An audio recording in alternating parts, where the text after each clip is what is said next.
A flickering half-lit cell stinks of oil, ozone, and old blood. Screams echo far off, human screams, mangled by the cold acoustics of alien metal. Dr. Ifeni. Ro wakes hard, her head snapping back against a rust-colored wall. She coughs, chokes, tastes copper. Her wrists are chained above her head, ankles cuffed, body sore with bruises she can't remember earning. A heartbeat later, light pulses from the ceiling green, rhythmic wrong. Around her, shadows twitch. Other humans, some whimpering, some silent. One man nearby is mumbling in French, rocking. His lab coat is soaked in sweat. A few wear the same dull, prison-gray uniform. She now feels clinging to her skin. She tries to speak, but her throat is raw. Then pressure, not sound, not voice, but presence. It hits her like a migraine inside her skull. A neural pulse so violent it drowns out thought. The walls shimmer. A translucent alien form steps forward, a Threxan, 10 feet tall, skin like tar and glass, movements like fluid folded in on itself. The voice pulses again, not in her ears, but behind her eyes. You are not guests. You are not prisoners. You are tools. You will be used until your function expires. A woman down the row begins to scream. The Threxan ignores her. Another man, maybe 60, shouts, "We won't help you," and lunges. The alien doesn't move. But the man's body jerks midair like something snapped inside. He falls, twitching, eyes wide, mouth moving without words. Something has broken him open and taken the part that resisted. Ifeni doesn't move, doesn't speak. Chest heaves, once, twice, then stills. Her eyes dull outward, but behind them, something sharp begins to burn. Memories flicker in strobe light flashes. A teenage girl in a Lagos clinic, holding her bleeding brother. Her mother's back turned as police lights wash the walls. That final moment at the funeral, her mother's cracked voice whispering. In her ear, pain means you're still thinking. That's power. The ship shifts. Somewhere above, heavy machinery moans. Another scream, another pulse. The Frenchman next to her begins sobbing. Ifeni stays still, but inside, her mind begins cataloging. The patterns of the pulses, the rhythms of speech, the chemicals in the air. Every edge of pain sharpens her. They think she's a tool. They think pain will dull her. They think empathy means weakness. Let them. They haven't seen what empathy remembers. Lagos was never quiet. Not even in the early dawn. Cars honked through dust-hazed streets. Generators thumped behind gated compounds. And somewhere, always, music leaked through walls like memory. But inside the trauma center's neuro ward, the world held its breath. Dr. Ifeniro moved like precision through that silence, white coat unbuttoned. Braids pulled back, voice low but firm. Her patients were boys and men torn by war, child soldiers now exiled from violence but not its shadows. She saw the tremors behind the eyes, the clenched fists in sleep, the sudden stillness of shame. She never flinched, never pitied. Empathy to her was steel wrapped in velvet. Only one person could crack her shell, her younger brother Tariq. Once a bright-eyed recruit, now wheelchair-bound from a spinal blast that nearly took him to his room, was half workshop, half war memorial, and all sarcasm. "You fix broken minds," he once muttered, not unkindly, because you refused to fix your own. She didn't deny it, didn't have to. He was the only one who understood what she refused to say aloud. Some wounds weren't meant to close. The week before the sky split open, she received an email, a strange international research grant, routed through shadowy funding, no origin, no institutional backing. It read more like a riddle than a request, but something in it scratched at her logic. She probed, traced it. The last thing she remembers of Earth is walking home, eyes scanning stars between power, cuts then silence. Now, aboard the Threxan vessel, silence has weight. It lives in the gaps between screams, in the hum of alien circuits, in the pulsing green lights that scan their cages like cattle. She doesn't cry, doesn't speak. She watches, learns. Beside her is Dr. Miguel Alvareza, sleep scientist from Guadalajara, whose calm evaporated the moment he saw someone's dreams being rewritten. Then there's Layla Mensa, brilliant cyberneural interface engineer from Accra, her fingers trembling each time a Threxan pulses nearby. They're brilliant minds, all of them, but none as quiet as Ifini. She's the stillness that absorbs chaos, the scar tissue that listens. While others despair, she observes. The neural pulses the Threxans use aren't crude, they're strategic, tactical, and she's beginning to see the patterns.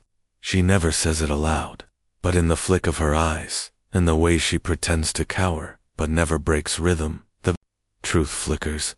Ifini isn't just surviving. She's building something inside the silence. Studying the enemy's every psychic twitch. War is coming, and she intends to win it not with guns, but with thought. The chamber pulsed with a low-frequency hum, like a heartbeat slowed to something unnatural. When the Threxans began the psychological trials, the human captives didn't realize it was a battlefield. They thought it was punishment. They were wrong. The memory extractor was a grotesque device, part neural interface, part ancient torture, feeding traumatic memories back into the mind with surgical precision, amplifying emotion until the psyche fractured. Dr. Miguel Alvarez went first. He lasted 90 seconds. They say he screamed for his daughter, then began begging someone named Isabel to forgive him for something none of them ever learned. Afterward, he barely spoke, eyes glassy, hands shaking like leaves. Layla Mensa was next, brilliant, fierce, proud, until the extractor dragged her through the memory of her sister's death in a clinical trial explosion. Her screams cracked through steel walls. Her vocal cords gave out before her pride. Then came Eve. She walked into the device with no resistance, chains dragging behind her, and when the neural pulse began to spin, she didn't pull away. She leaned in. The extractor plunged into her memory, those Lagos nights after the riots, blood on her hands, her brother's shattered spine, the funeral where her mother whispered truth like a curse. But instead of breaking, Ifini breathed. She slowed her heartbeat, focused, and in that moment, she reversed the current. Years ago, she had volunteered to run her own PTSD trials, confronting her trauma while awake inside neural simulations. She learned how to shape the flow, how to hold pain and look back. So when the Threxans reached for the raw chaos inside her, they found something alien to them: grief, sharpened into clarity, love without surrender, anguish that understood. The Threxan handlers staggered, as if burned. One recoiled its body, twitching erratically. Her thoughts are not aligned. Her pain does not weaken her. She is. It stopped, pulses flickering. Another finished the sentence in a slow, pulsing echo, contaminated with resistance. That night, while the others lay broken or numb, Ifini sat still in her cell. She'd noticed something during the trial, a flicker in her mind's edge, a hidden node embedded behind the wall panel, humming faintly with unshielded frequency. She waited for the next maintenance cycle, moved when the shadows were longest, found it, not for escape, but for connection. Her fingers, calloused and steady, reached in. She began decoding the Threxan neural relay, one pulse at a time, not to run, not to flee. She didn't want out, she wanted in. If they built their empire on thought, she would climb through its architecture with one mission: invade from the inside. The neural lattice flickered like fire behind her eyes, too bright, too fast, too much. Ifini had finally broken through the Threxan link, patching her mind into the collective frequencies that kept the captives docile and isolated. She reached across thought waves, whispering to the others, dropping memory fragments, encoded empathy, to show she was still human, still with them. But the response was cold. Miguel recoiled, others shut her out. Someone whispered traitor. To them, her calm was complicity, her silence a threat. While she invaded the Threxan system, they suffered. They thought she was one of them. Far below, on Earth, Tariq Rowe sat beneath flickering lights, his wheelchair locked in place, fingers raw from typing, from calling every journalist, scientist, ex-soldier who'd listen. He'd hacked military archives, leaked partial scans of missing person anomalies, posted late-night videos with shaking hands and a cracked voice. They took our best minds. This isn't science fiction. It's genocide. But his credibility shattered with every post. He was smeared, threatened, beaten, but still, he pushed. Meanwhile, Ifani was winning, she thought. She built grief loops into a Threxan control core, using recursive emotional feedback to collapse a localized control structure. One of them spasmed and collapsed, oozing neurofluid. For a moment, hope but retaliation came swift and cruel. Layla was pulled from the group without warning. Her screams were silent, but final. Her body thrown back into the cell like a warning bell. Her eyes were empty, dead, and the hatred turned toward Ifani like a wave. Miguel wouldn't look at her. Someone spat at her feet. "You did this," a voice growled. She didn't deny it. Couldn't that night, in the quiet of her cell. She broke not loudly, not visibly, but the kind of breaking that pulls at the soul's thread until thought unravels. She pressed her back to the cold wall, knees drawn in, heart racing toward. Silence, then a voice. Or maybe not. Her mother's voice, not heard since the funeral. "You cannot lead minds if you don't know your own." The hallucination or memory didn't comfort. It challenged. Ifani stood slowly, wiped her face, and made a choice. In the next neural link, she didn't hide. She opened herself fully. She flooded the field with her memories raw, unfiltered, unedited. The day she found Tariq in the rubble, the scream she never let out, the funeral where she didn't cry. The years she lived like a machine because feeling meant falling apart. She gave them everything. No walls, no masks, just the truth of her pain, her guilt, her refusal to die numb. At first, nothing. Then Miguel responded. A flicker of sorrow, a nod in silence. One by one, others leaned in, not with trust, not yet, but curiosity, a fracture in the fear. She realized then, resistance wasn't forged in strength. It was born in brokenness shared. The cracks let them see each other, and for the first time since the abduction, they looked back. The chamber pulsed with a violet glow as the initiated what they called synchronization, a forced neural convergence, designed to bind all the abducted minds into a single shared consciousness. A final test, they said, to refine their control, to break the last resistance. The humans were strapped in rows, minds pried open like books, memory streams flooding into a central field. But Ifani had been preparing for this. She let it happen, welcomed the link, and once inside, she cracked it from within. She seeded the core with loops, fragments of the worst human memories, a mother's wail over a crib gone cold, a soldier whispering a dead friend's name, a father turning away from his son in shame. Grief layered over betrayal, heartbreak spun into helplessness. Every captive's pain, shared in raw sequence. She amplified it not to break the humans, but to overload the system. The Threxans didn't understand suffering divorced from logic, didn't know how to process emotions with no escape hatch. They had built their minds on clarity, hierarchy, dispassion, and now, they were choking on sorrow. One by one, the neural generals collapsed, screaming in psychic pulses that rippled through the command decks. Their minds shattered like brittle glass under the weight of emotions they'd never evolved to carry. The ship lights burst into stuttering chaos. Alarms screamed in alien tones. The hull shuddered, systems failing. In the center chamber, one Threxan staggered toward her, twitching, convulsing from internal echoes. It pulsed the question into her skull, jagged and confused.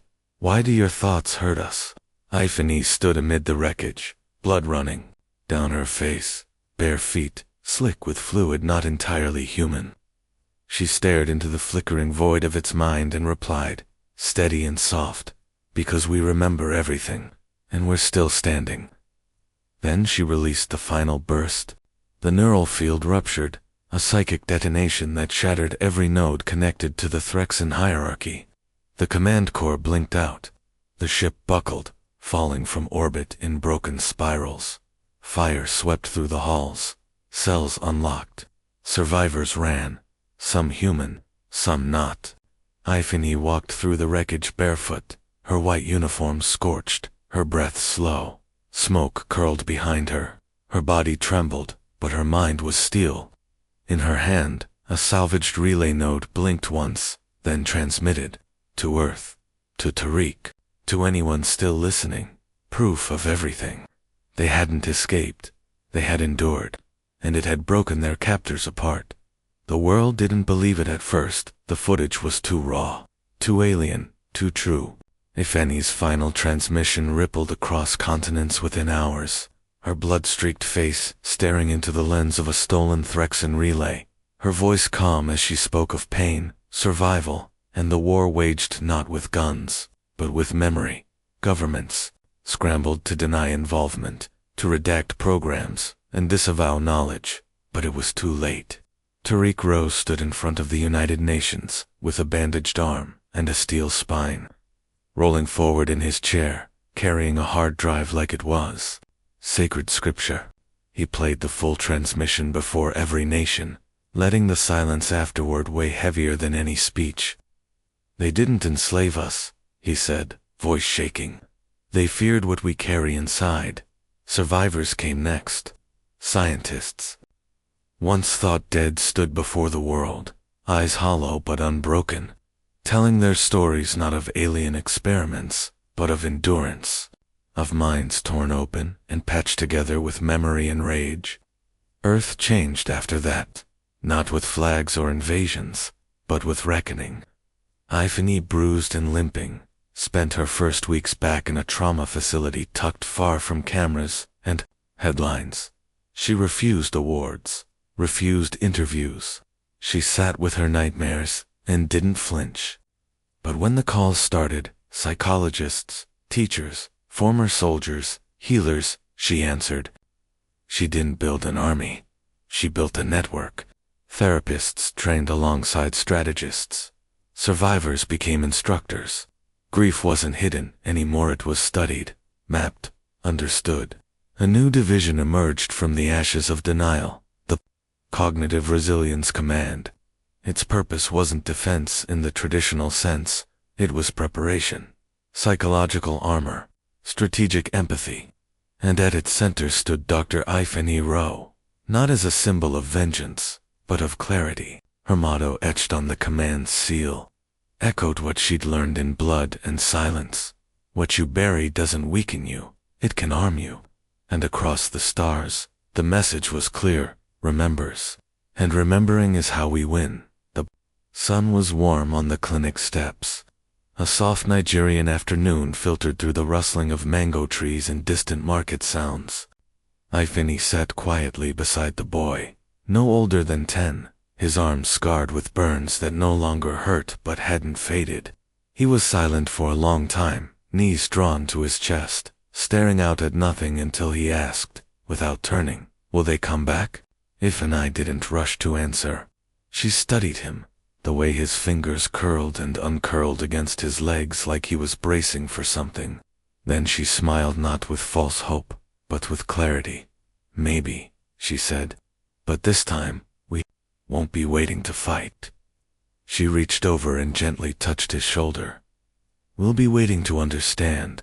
The boy didn't reply, but something in his breath softened. Beyond them, the world had changed in quiet ways. In the newly built centers that no longer called themselves hospitals or camps, people of all ages gathered: former abductees, war survivors, refugees, teachers, students, soldiers seated in curved rooms, wired with soft pulses and adaptive AI, not weapons labs, but neural classrooms. Walls covered in emotion maps, memory diagrams, exercises in resilience. There were no uniforms, only names and voices, people sharing their worst pain and finding power inside it.